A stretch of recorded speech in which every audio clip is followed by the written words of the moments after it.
The same Paul who humiliated me last night stroked motion with me. I instinctively backed away, but he kept coming closer. Hey, I'm glad I found you. You didn't look angry. In fact, you gave me an odd, lopsided smile.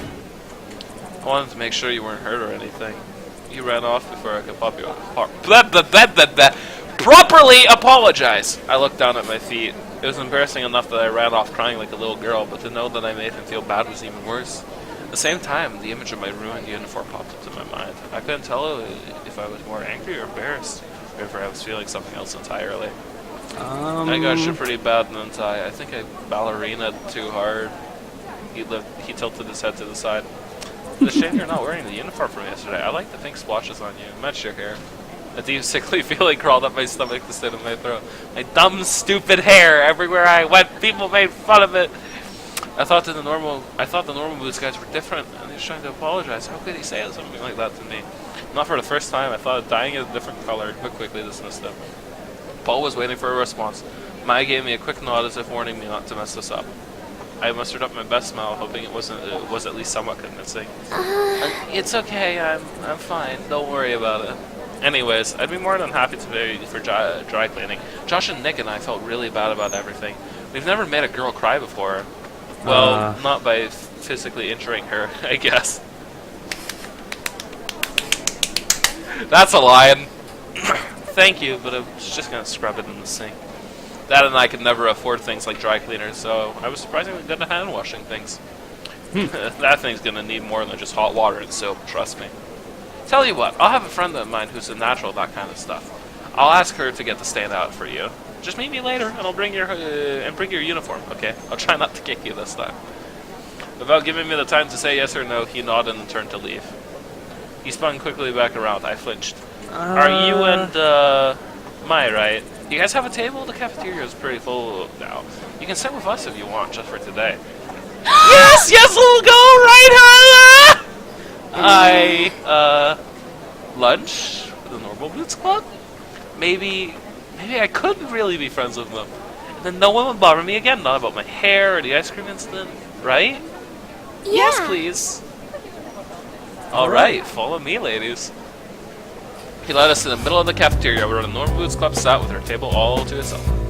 Hey, you found her! You're Hannah, right? I nodded, blushing, and took a seat at the edge of the table next to Paul. Mai forced herself between Jared and PBG. Her eyes were only a few sparkles away from forming huge hearts. Oh, that's adorable. Real subtle. So, Hannah, we saw that you were upset when we were all worried. Are you feeling better?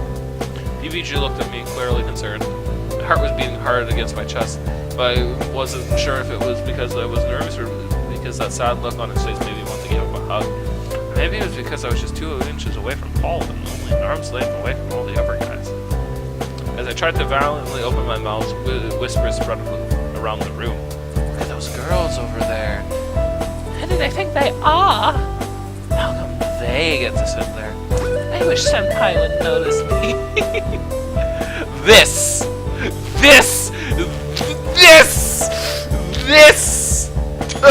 Thank you, Steve. Main characters get all the luck. Suddenly my thoughts turned dark. Could it be that getting close to these guys, I would set myself up as a target instead of getting protection? My thoughts spun through my head. I was suffocating. PBG was still looking at me, even more worried than before. I'm fine. Thanks for your concern. Please don't feel bad. It wasn't my fault for it was my fault for getting in the way. I'm sorry for causing such a scene. I actually should have controlled myself better. I hung my head. I wasn't sure how to act around these guys. I defaulted to extremely polite. My father would have been proud. Hey, Hannah, don't apologize. It was Paul's fault, right, Paulie? Nick shoved Paul, who looked exasperated. I apologized as best I could, Nick. Give me a break. It was a relief that PG wasn't staring at me anymore. Almost no one else was paying me or Mai any attention. Shane, however, was still shooting me quick, suspicious glances. It was almost like he didn't want me to be there, and I felt uncomfortable. Hey, Hannah! Hey, Hannah! How do you feel? How do you like it here so far, Hannah? Oh, it's Gerard! Good, how about you? I mean, I like it here, thank you. Gerard smiled at me and then turned away. I picked up my food. These guys were all wrapped up in their own conversation. Mai was busy preventing hyperventilation from being so close to Jared. I can feel his body heat. Oh my god! Muy accordrino. Oh dear. Hey. You doing okay, Hana? A smiling Satch turned to me. I know it can be overwhelming. You fine, right? Yeah. Yeah, thank you. Thanks for recommending me that book, by the way. It's been really good. You like it? That's great. I figured you would. It's really funny, but the narrator's annoying. Yeah, he can be a bit rude. He pushed up his glasses and grinned at me. Okay. You're pretty quiet, but I knew there was more to you. I winced. Sorry, I can be a bit of a wallflower. No need to apologize. I'm sure we've all been wallflowers before. That reminds me, the flower festival. He turned to the group addressing them all. As everyone cute, they all suddenly turned to pay him attention. Who are you all taking this year? Right, the flower festival. Miss Shizuka mentioned it before. What's the flower festival? No one explained it to me yet. Well, it's basically just a festival. Did you have those at your old school? We didn't have festivals at my old school. Okay, we did have festivals at my old school, but they were basically just 40 kids grouped up in one room sharing snacks they brought from home. Well, we had some kind of like them, but I stopped going. Really? Oh, why not? They're so fun. I didn't really want to answer. There was no way I could say, well, my friends turned on me, so when I went, people pretended I didn't exist. Oh no. I have this cup of iced tea and I haven't touched it at all because I've been reading for the past hour and a half. But Mai wasn't waiting for an answer. But Mai was waiting for an answer and everyone was looking at me. I'm just... I'm not into that stuff, I guess. Oh well, maybe I'll like this one more. The flower festival happens all over Japan at this time of the year, but it's a big deal in Hagibana. That's a town right next to Asagao. There's apparently some kind of myth about flowers and someone important. Supposedly, the flower of Higabana was an old man who got lost in the mountains and almost died of thirst. The flower spirit came to him and offered him help in return for its vow to protect their home. He agreed, and she drained herself of all her water so he could drink. The man founded Higabana to watch over the meadow in which he met the flower. In some versions of the myth, the man and the flower spirit fell in love. It's truly more romantic festival. One may hope to find the spirit in which he did make it. Blah blah blah! One may hope to find someone with which to make a vow of eternal love, just as the man and the spirit did, and to live on to protect the one they love. Jared winked and Mai swooned.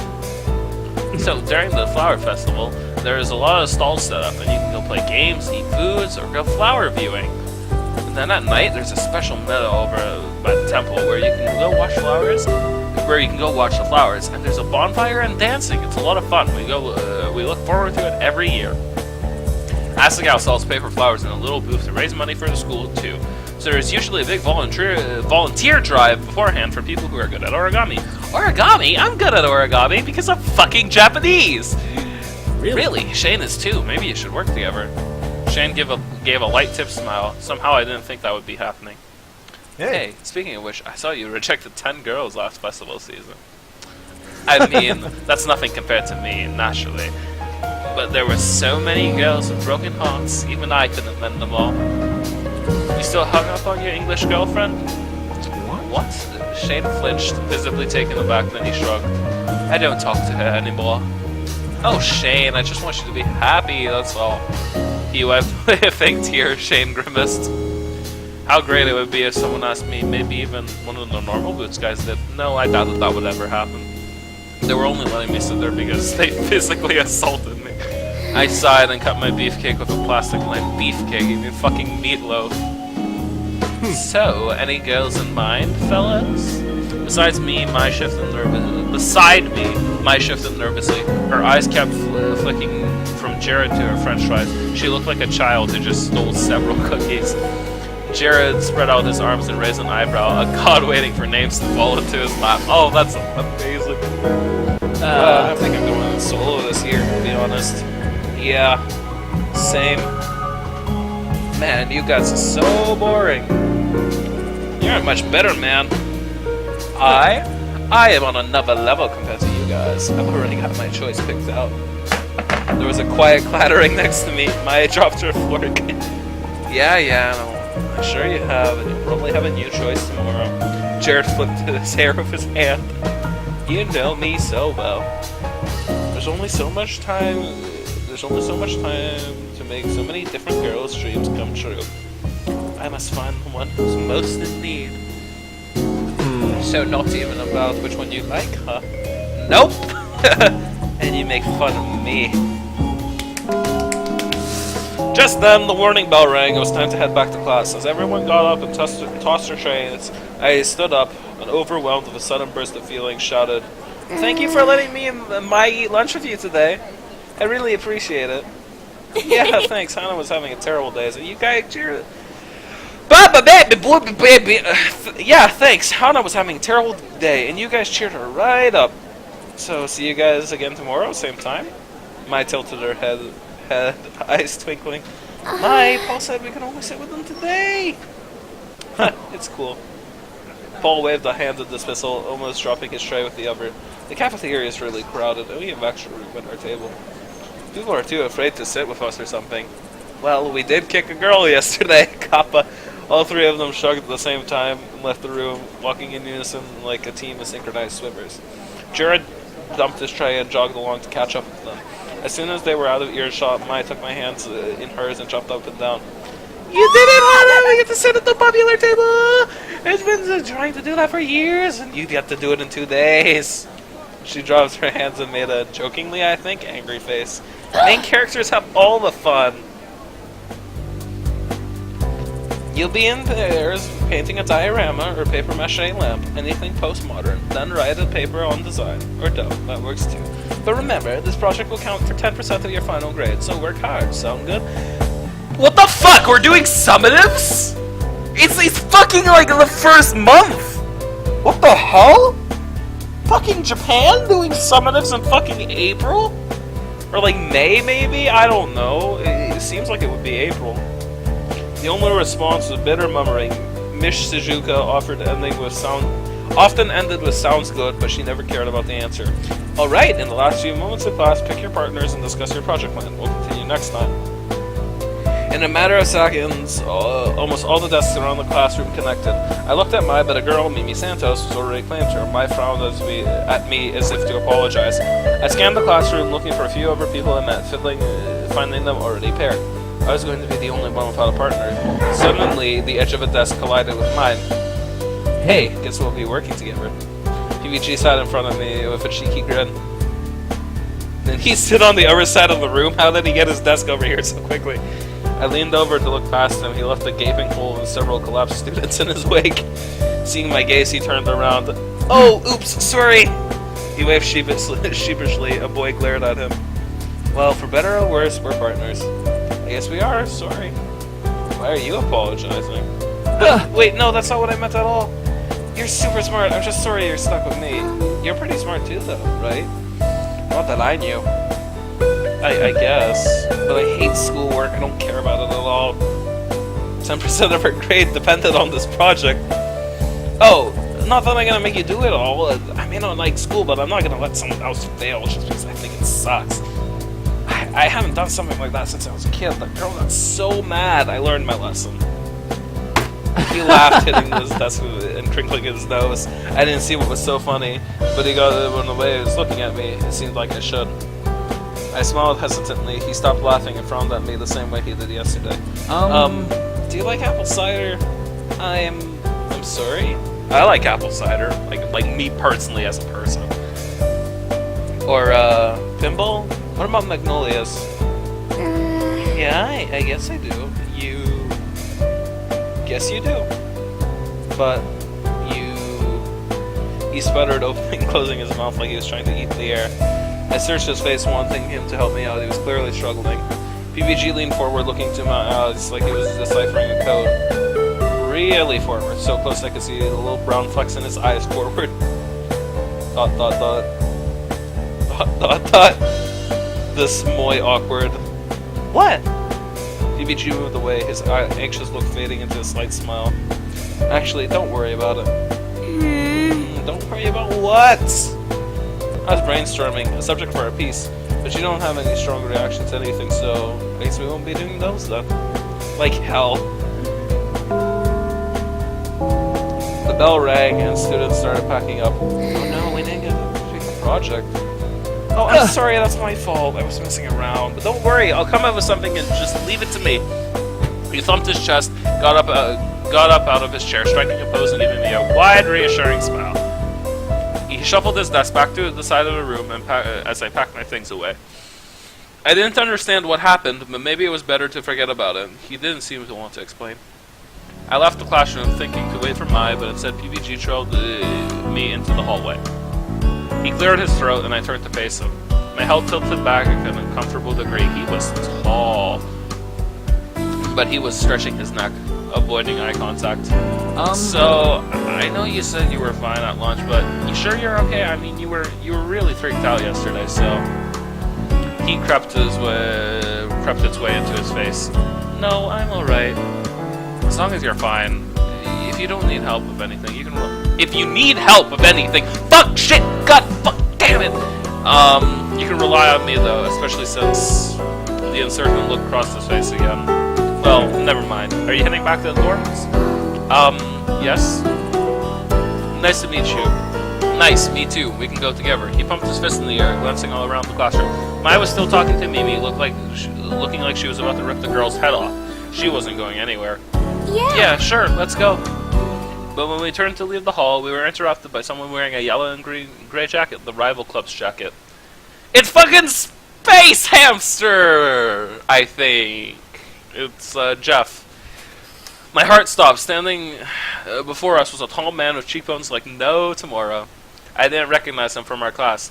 This must be, which must mean that he was from one of the other Hidden Block Club members. I didn't know whether I should scoff at him or ignore him, but I couldn't do anything. PBG held out his hand for a high five. Hey, Jeff! Woo! High fives! Jeff returned the gesture, and the two locked into a conversation. Hey, what's up? Hey, what's up? It's me, fucking Space Hamster. So it is Space Hamster. Cause I know, Peanut Butter Gamer and Space Hamster are, like, actually really close friends or something. I know they have, like, their Let's Play channel called PB and Jeff. BBG, you're pumped up about the soccer match? Yeah, I've been waiting all day. I've been waiting for this day all summer. Right on! Right on! Are you busy? I'm gonna try to get the team together to practice now for a last-minute practice. You in? I'm so in. I have nothing to do for the rest of the day. All my cleats... Are my cleats still in your locker? Yep. Awesome, let's go then. Jeff briefly looked at me and pointed. PVG turned around, surprised I was still waving. Oh, Hana! Sorry, I gotta go. See you in class tomorrow. I'll make sure to bring my thinking cap. He put on an invisible hat and gave me a thumbs up. Oh, PVG. Oh, wait! Do you want to come to our game? It's in a few weeks, and it's the first one of the year, so it'd be cool if you came to watch us. Mostly me, because I'm the star player. Wow, thanks. Honestly, I'd be nice. I don't like sports personally, but, like, I'd be nice, so, of course. Yeah. That sounds really fun. I'd love to come. Woo, thanks! Really means a lot to me. Usually the first game doesn't conjure a big crowd. Can I bring mine? She might have planned on going anyways, but she was always introducing me in things. I wanted to do the same for her. Totally, bring them as many people as you want. Fill up the stands! He left with Jeff, and I headed back to the dorms. I like PBG. Mai usually walked with me. It felt weird being alone. I suddenly realized I could feel even weirder being in the dorm alone. Not knowing what else to do, I headed to the library. Might as well get started on some homework.